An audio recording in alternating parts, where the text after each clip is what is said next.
애니띵 노하우입니다. 오늘부터는 스마트 라이프를 도와주고 열어줄 도구 IFTTT를 알아보려고 합니다. 제가 여러 컨텐츠에 걸쳐서 IFTTT를 조금씩 언급해 드렸었는데요. 그러면서 IFTTT가 뭐냐 도대체 그것도 말씀드렸었습니다. IFTTT if this then that 말이죠. 이거는 스마트 라이프를 이야기하는 데 있어서 굉장히 중요한 구문이기도 하고요. 바로 핵심 키워드이기도 합니다. 여러분 최근에 코딩이란 단어 들어보셨죠? 초딩 말고요. 코딩요. 코딩. 뭐 요즘 초딩들이 집중적으로 배우는 거긴 합니다. 코딩을요. 그런데 사실 제가 봤을 때 이것은 잘못된 키워드 배열이라고 할 수 있습니다. 정확하게 짚어보자면 로직, 한글로 하면 논리와 조직적 사고를 배우다 라고 표현을 해야 하지 않았을까 합니다. 초등학생들이 배우는 코딩이라는 걸요. 코딩은 프로그램 언어를 이용해서 프로그래밍을 하는 거를 이야기하는 아주 작은 규모를 의미하지만, 논리와 조직적 사고는 프로그램을 떠나서 대부분의 현실까지도 적용해서 사용할 수 있는 생각 또는 행동의 그런 방식일 수 있으니까 말이죠. 모든 일에는 순서가 있죠. 한번 상상을 해볼까요? 쓴지 조금 오래된 샤프 펜슬로 스케치북에 그림을 그리려면 어떻게 할까요? 스케치북을 펼친다. 그리고 샤프를 들어서 심이 나와 있는지 확인한다. 심이 나와 있으면 그림을 그리기 시작한다. 그렇지만 심이 없으면 샤프 안에 여분의 심이 들어있는지 흔들어서 소리로 확인한다. 짤가락거리는 여분의 샤프심이 있는 소리가 들리면 딸깍거리면서 샤프 뒷꽁무니를 눌러서 심을 장착시킨다. 샤프심이 나오면 그림을 그리기 시작한다. 그죠? 그렇지만 짤가락거리는 여분의 샤프심 소리가 들리지 않으면 이거는 샤프 안에 샤프심이 없기 때문에 샤프심 통을 찾아서 샤프심을 샤프 뒤에 놓고 뒷꽁무니를 또 눌러서 심을 장착시킨다. 샤프심이 나오면 그림을 그리기 시작한다. 만약에 샤프심이 있었다면 상관없었겠지만 샤프심이 없었다면 아마 윗순서대로 차근차근 해야만 했었을 겁니다. 그렇죠? 우리는 알게 모르게 자연스럽게 샤프로 그림을 그린 데 있어서 로직, 논리적 접근 방식으로 일 처리를 했었던 겁니다. 또 다른 예를 하나 들어볼게요. 이번엔 라면을 한번 끓여보겠습니다. 먼저 깨끗한 빈 냄비를 찾습니다.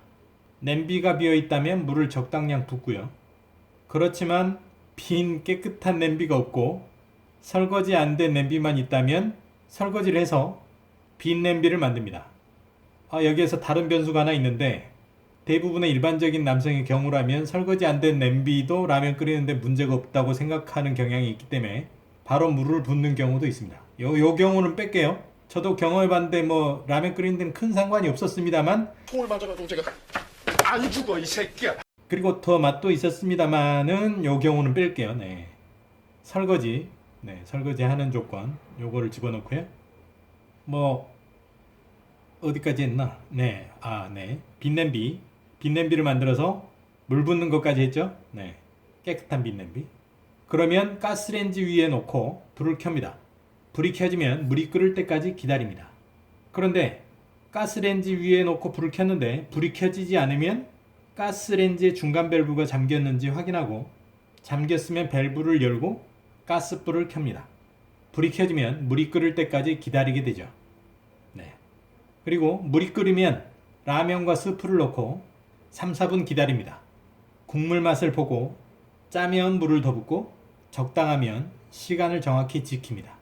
꼬들한 라면은 3분 30초, 익은 라면은 4분, 푹 익은 라면을 만들려면 4분 30초까지 해서 끓여냅니다.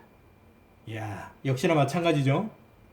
일반적 범위의 라면 끓이는 방법이라고 생각을 했을 때를 가정하더라도 뭔가 이 안에 논리 구조가 작동하고 있는 것이죠.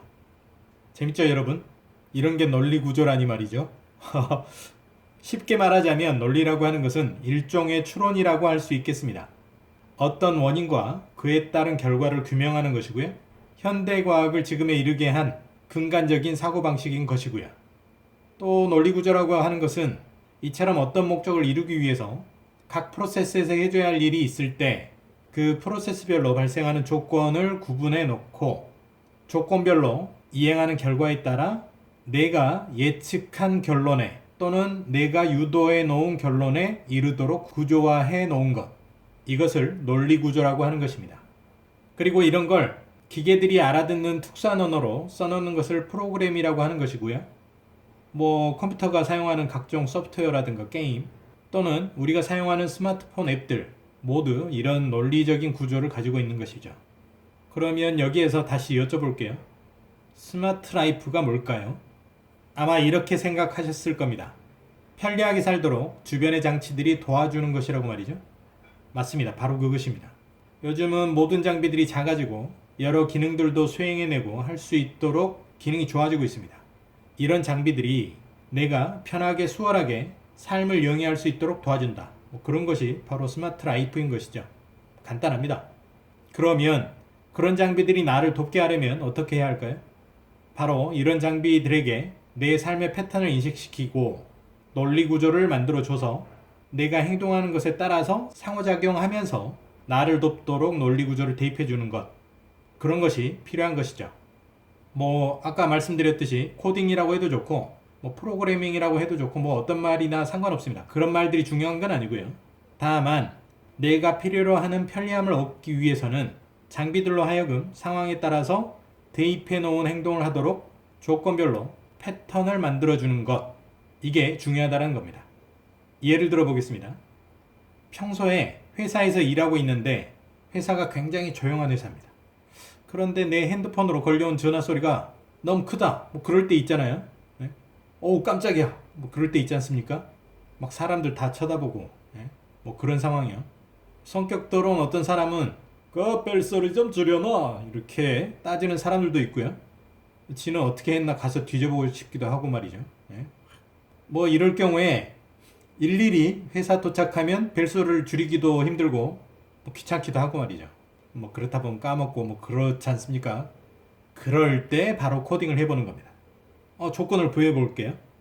만약에 회사에 도착하면 벨소리를 줄인다. 그런데 회사가 아니라면 벨소리를 키운다. 그렇게 말이죠. 아주 간단하죠? 집에 도착해서도 마찬가지입니다. 보통 밤 11시에 취침을 하는데 이게 어떤 또라이들은 12시 넘어서 전화하는 뭐 그런 경우도 있습니다. 이럴 때 잠 깨면 다음날 겁나게 피곤하고 말이죠. 이럴 때 코딩을 해보는 겁니다. 조건을 부여해보죠. 만약에 밤 11시부터 아침 7시까지 요 시간에는 벨소리를 무음으로 해라. 그런데 그 시간이 아니면 벨소리를 켜라. 라고 말이죠. 엄청 쉽습니다. 그리고 뭔가 논리적이고 멋있고 막 그렇습니다. 예, 그죠? 말만 했는데 최첨단을 걷는 것 같은 뭐 그런 생각도 들고 말이죠. 네, 이런 거 정말 하실 수 있습니다. IFTTT, if this then that, 즉 어떤 조건에서 어떻게 하라 라고 하는 논리 디자인을 할 수 있는 그런 서비스가 바로 IFTTT인 것입니다. 이 서비스를 지원하는 여러 기계 장비들까지 그 조건에 따라 움직이게 또 조건에 따라 어떤 역할을 수행하게 할 수 있는 그런 서비스, 그 서비스가 바로 IFTTT입니다. 정말 흥미진진합니다. 자, 그럼 사용법을 배워볼 건데요. 요거는 시간 관계상 다음 시간에 해보도록 하겠습니다. 막 기대되실 겁니다. 네, 조금만 기다려주시고요. 여러분, 베이직, 즉 기초가 가장 중요합니다. 네, 이런 베이직 대충 설렁설렁 하는 사람 치고 제대로 하는 사람 본 적이 없습니다. 네, 이런 베이직 여러 번 듣고 여러 번 따라 하시면 제대로 하실 수 있고 정말 스마트해지실 수 있습니다. 기대해 주세요.